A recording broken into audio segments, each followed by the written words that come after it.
மக்கள் சக்தி எல்லாத்தையும் மாத்தும். ஓகே. நீங்க விவசாயம் ஒரு கமா கூட மாத்த மாட்டேன்னு சொன்னாங்க ஃபேசிஸ்ட். அவ்வளவு பெரிய ஃபேசிஸ்ட். நீங்க யாராலையுமே அவனை அடி பண்ணி வைக்க முடியல. கமா ஃபுல் ஸ்டாப் கூட மாத்த மாட்டோம். ஷல்ன்றது மேன்னு கூட மாறாது.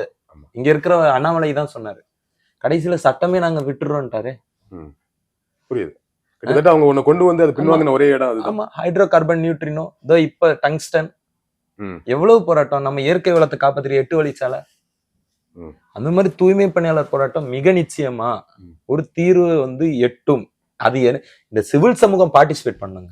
கரெக்ட். இந்த சிவில் சமூகம் இதுல பங்கு பெறாமல் ஏதோ நமக்கு இதுக்கு சம்மந்தம் இல்லை. இந்த நகரம் நீங்க நல்லா புரிஞ்சுக்கங்க.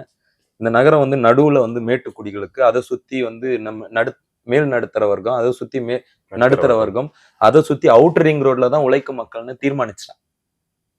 நீங்க ஏதோ வந்து நம்மளுக்கு நகரத்துல ஒரு இடம் கிடைச்சிச்சு, ஒரு 400 ஸ்கொயர் ஃபீட் கிடைச்சிச்சுன்னு நீங்க நினைச்சீங்கன்னா உங்களை தூக்க போறான். நடக்க போதாது.